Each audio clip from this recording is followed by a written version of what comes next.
Welcome to another edition of Teach the Geek interviews. My name is Neil Thompson. I am the founder of Teach the Geek. I work with technical professionals so they can present more effectively, especially in front of non-technical audiences. And you can learn more about that at teachthegeek.com. Again, that's teachthegeek.com. Today, my guest is Jacques the Party Scientist, and he ditched his corporate career in pharmacology to, among other things, develop the Joy Bootcamp, the first joy-based leadership retreat.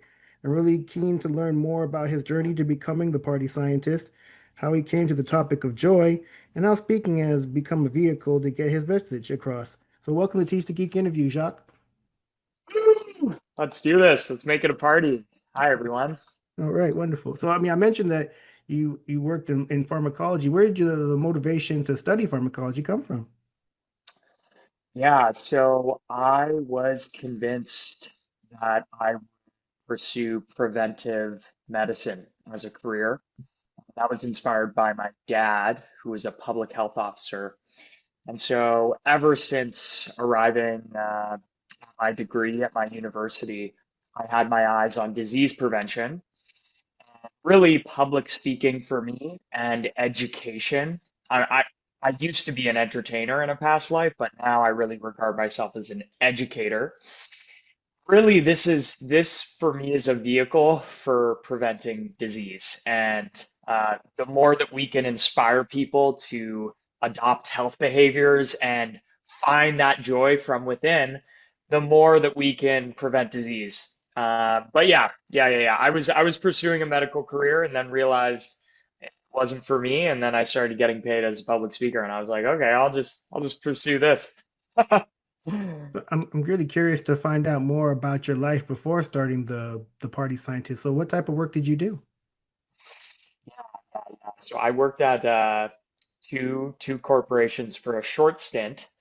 I worked at a biotech company and then a medical device company. And during this period is when my sober parties started to pick up. So I learned how to speak to audiences by throwing large scale renegade dance parties in the streets. Sometimes I would show up alone with a boombox, and I would get hundreds of strangers following me, singing, dancing, uh, and really, yeah, like at the age of 24, my first contract came to me, and I was like, whoa, wait a second. I need to reevaluate my career. I don't want to work in these corporate biotech companies. Maybe I can make a living throwing sober parties, and that eventually evolved into my public speaking career. Oh, nice. I guess we have that in common. So before I started Teach the Geek, I also worked in medical devices, and I worked as an engineer. So, so I that's was in, I really enjoyed it because I was in quality assurance, but I had so much autonomy. I would go investigate when things went wrong, and I would interview people and I would check data. And my manager, the best advice he gave me, which I think is relevant for all of us, he said, Jacques, before you show your high energy, playful, fun self, show your competency. And I keep repeating that advice. It was really good advice for me. oh, you're one of them quality guys. Ugh. I worked in product development. I was coming for your signatures. Yeah, yeah. I remember you guys. You and regulatory, you wouldn't want to see you. That's right. That's right. Regulatory. Yeah. But hey, it was good because, well, it's funny that we're talking about this because at my medical device company, I was so productive that I finished a lot of the work, and then I was able to like do some like non um non-mentally draining work, and I would listen to podcasts about social intelligence. And so that was really the beginning of me realizing I had no social skills. And fast forward to now, Joy Bootcamp is truly like a social intelligence boot camp, but it's also an adult summer camp. But that was the beginning of learning to be more intentional. Like I've always had this high energy, but learning to be intentional and really developing these connections with anyone. And For me, I want to be an educator in my one-on-one connections, and I also want to be an educator on stage, of course. But at the medical device company, I learned all these skills, just fundamental skills of relating with people, telling stories, listening, reflecting back. And I started to develop my charisma. So that was the beginning of my charisma journey, was in regulatory at a medical valve company. Yeah, Heart valve. charisma and quality, they don't seem to typically go side by side, but hey, you made it work. Congratulations. Yeah, yeah, yeah. Yeah, absolutely. Okay, so then, at some point you decide to go all in on the party scientist. So what exactly is the party scientist? Yeah, the party scientist is an educator who empowers people to become joy makers. And to be a joy maker means to be that fun leader who everyone remembers, because wherever a joy maker goes, they uplift and they unite people. And joy makers are not professionals. Like, I'm a joy maker, but I am a professional. I lead events. I do public speaking. I lead retreats. But a church leader, or a high school teacher, or a book club leader, all those people can be joy makers because they bring that energy and that fun into a group environment. And I think this is what I think is an antidepressant. I think the greatest natural antidepressant is when we share joy with each other and amplify it. And of course, there's research on dancing and gratitude as ways to elevate our mood gradually. But I really think the human connection element is this abundant source of joy. And as a joy maker, we ignite it in everyone because it's just fun and it makes our lives so much better, right? Nice. What is joy and why focus on it? Yeah. Well, there's a lot of subjectivity to the word, so I'm glad you asked, right? There's a lot of subjectivity to the word happiness as well. And the literature is very intriguing. Happiness turns out to have three components. Positive emotions means we have like an elevated mood. We feel good in the moment. Then we have life satisfaction, which is our beliefs about how our life is going, right? Are we satisfied with our career, friendships, financial well-being? And then finally, there's like the meaning and the purpose, okay? And the two latter factors I described, those are thought based, they're belief based. What I'm really interested in is how do we generate positive emotions from within, no screens, no alcohol, none of these vices.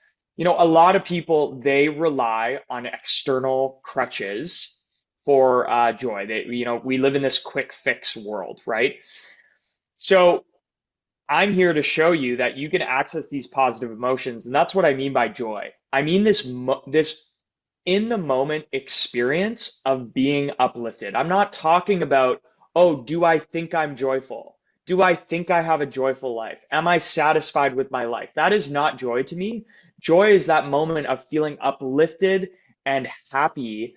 And I believe the most limitless source is our social style, right? Turning off our social autopilot and approaching everyone we meet, regardless of how weird, crazy, and different they are from us. We can learn to access that joy and ignite it and multiply it with other people. And that's really my message. Okay, wonderful. I mean, also in the intro, when I think you briefly mentioned it, the Joy Bootcamp. What is the Joy Bootcamp, and what do people experience by attending the Joy Bootcamp? Yeah, well, I'll first say it's fun and it's not fun. Um, so I'm obsessed with health research as well. I'm like a total nerd when it comes to vitality. How do we access the most vitality? And this is part of my message is when we focus on cultivating our vitality over time, it just changes how we approach human connection, right? When we have vitality in our bodies. And so Joy Bootcamp is really about cultivating that vitality and then applying it in our social connections, in our leadership, and elevating the vibe in the groups we participate in the human connections we encounter in our lives. And pretty much everyone wakes up at the same time. We have like really healthy food. We play a bunch of leadership games, improv games. There's a sauna, there's a hot tub. It's like a full health routine combined with a bunch of improv, summer camp, social development games. And it used to be an adult summer camp, but truly now it's just fun leadership games where people learn to become stronger joy makers. Yeah. Have you ever gone to anything like that? No, no, I haven't done a summer camp since I was a kid, and even those were day camps. Nothing that was overnight. Yeah. Yeah. Yeah, it sounds Have you yes. taken have you had any experiences where you've learned to like bring more of that fun and joy into how you speak and I'm curious, are you familiar with any programs like that? Are there any out there? Oh, no, I mean, even I'm not, at least that I know of. One of the reasons I thought I was going to be really interested to speak to you is just to learn more about, this idea of joy and the difference between joy and happiness, because I didn't know Yeah. the main difference. And I guess also the reason why people attend such events and what they hope to take away from what you talk about. Yeah, absolutely. I mean, I think for me it's about people who want to lead a community or they want to upgrade how they lead a community, whether that's their book club, whether that's their run club, whether that's their team at work. And just how do we bring that fun? How do we bring that positivity and joy into these spaces? And that's how I started, and that's what I really want people to do after they see any viral video online. They read my blog, they read my newsletter. I want to ignite this in people. Hey, like you can go out and you can bring joy to a group in your life, whether that's your family or your student group, and you can experience so much more joy than you if you were to watch a movie or like go to a bar or and also I think it's important to note too, there's the first objection people have to my teachings is I'm an introvert. This sounds like hell. And it's so there's a book out there and it's about this woman who pretends to be an extrovert for a full year and she does comedy and she's a self-identified introvert and she pretends to be an extrovert for a year and it transforms her life. And it transforms her life because she's way happier being an extrovert. Now, I'm not saying you're wrong, I'm wrong for having introverted tendencies, but what I'm saying is there's a pile of research that shows when we talk to strangers, when we socialize more, the extroverts and the introverts become happier. And this is actually, they did a randomized controlled trial where they asked introverts, okay, just do your own thing. And then they asked introverts, do extroverted things. The introverts who were told to do extroverted things were way happier. And so there's this huge block that a lot of people have to this fun, this social high vibe fun because it's just high energy. It's a lot. It was a lot for me when I started, you know? But there really is research backing this. When we socialize more and have more of these micro interactions, like with people on the trains, people even just waving at a stranger walking on the street, it can elevate our mood so much. There's so much research on this concept of social integration. All right, so that's my rant about research. Let's continue. Absolutely, that's great. We mentioned the fact that you worked and then you started the Party Scientist.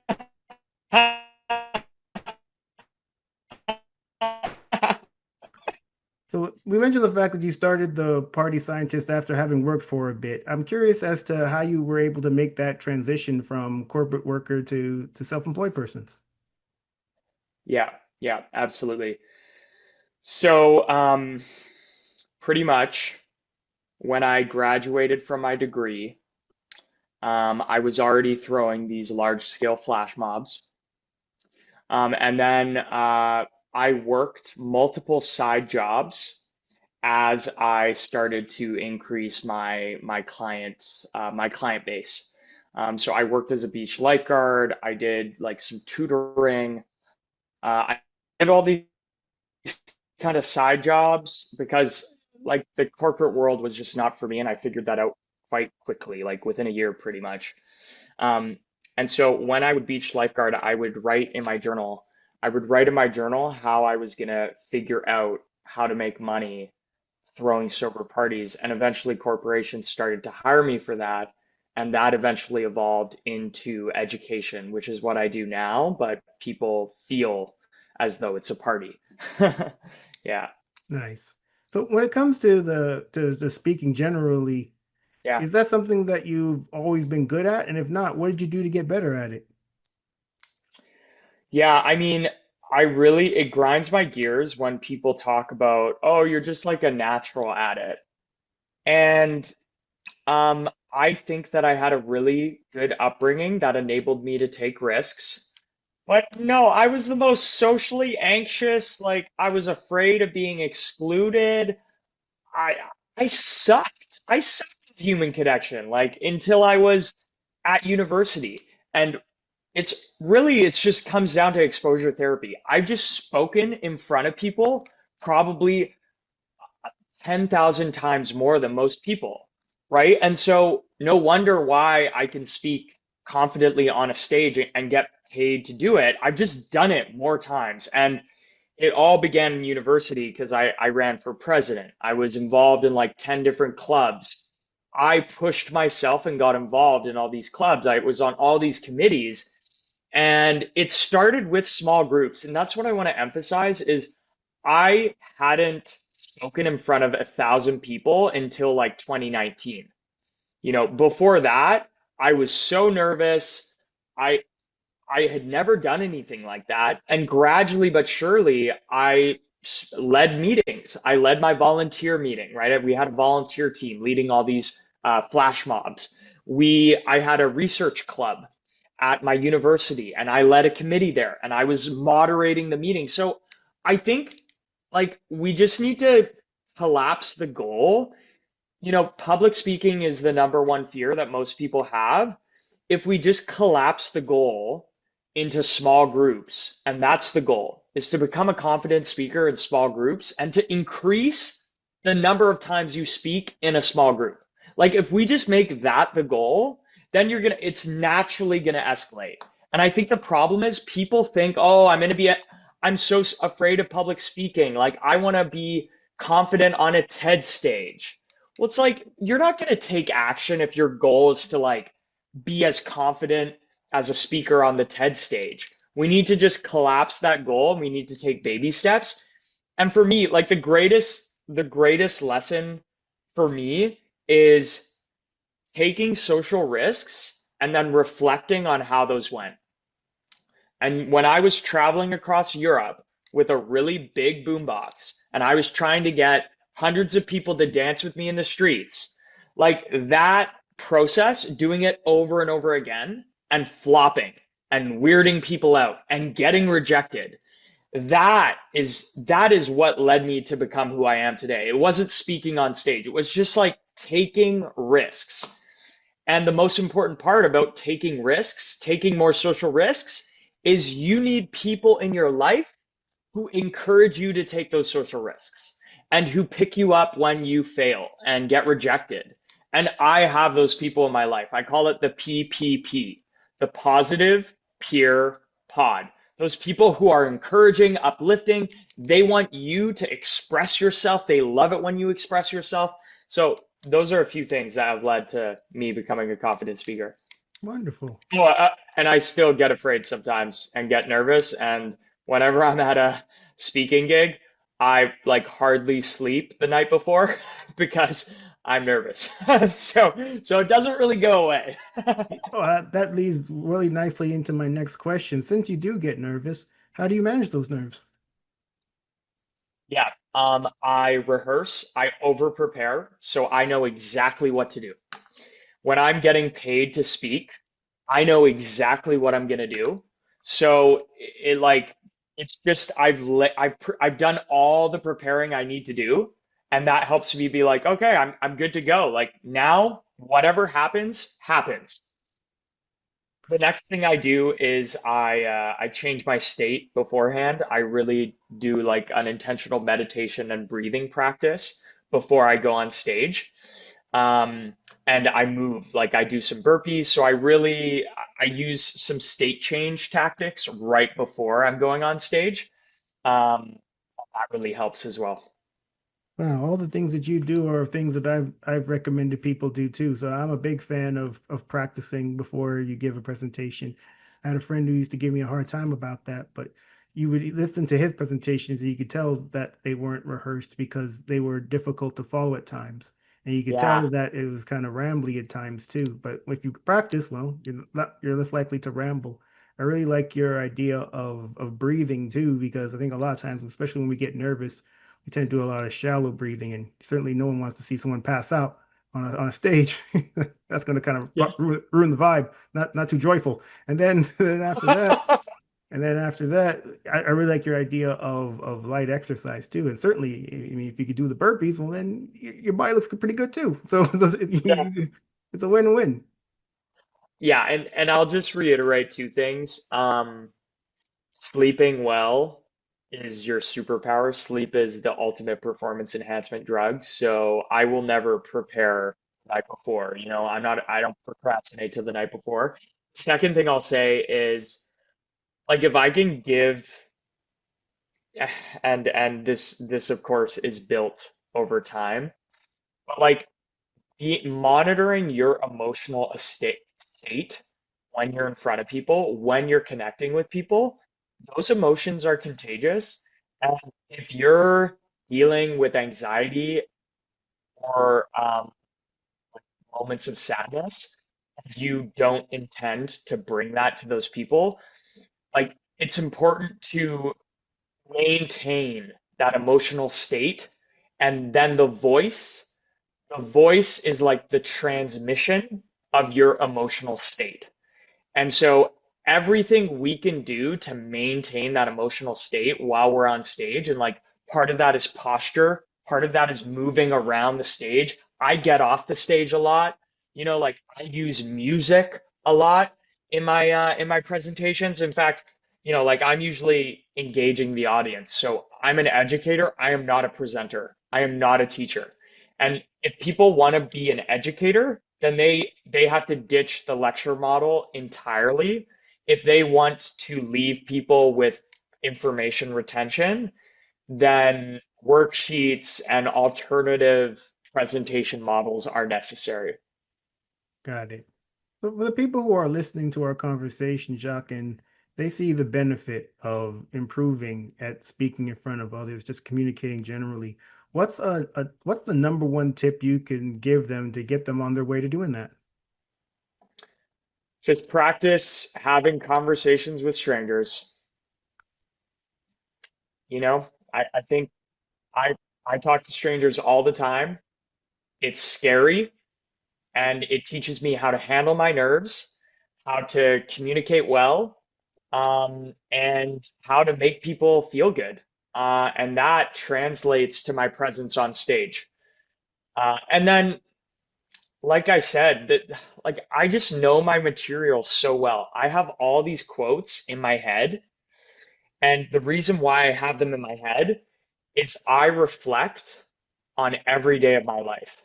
Every after this call, I'm going to walk to the gym and I'm going to voice dictate what happened yesterday and what I learned from yesterday. And people lack feedback.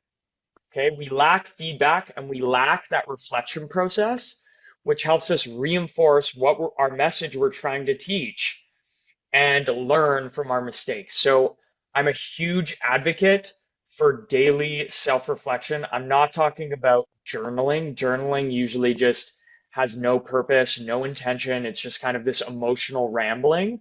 I'm talking about intentional self-reflection and identifying your lessons, your wins, and your weaknesses. And doing that as a practice, that's been the greatest accelerator of my everything. Everything in my life is I attribute to that practice of daily self-reflection. Wonderful. This has been a great conversation, Jacques. Thank you so much for being a guest. How can people get in touch with you? Just Google the Party Scientist anywhere, and if you want some of the educational content, you'll go to my Instagram called Party Scientist Lab. Excellent. Well, everyone, that marks the end of another edition of Teach the Geek interviews. My name is Neil Thompson. I'm the founder of Teach the Geek. I work with technical professionals so they can present more effectively, especially in front of non-technical audiences. And you can learn more about that at teachthegeek.com. Again, that's teachthegeek.com. Until next time, take care and stay safe. Thanks, Jacques. Woo!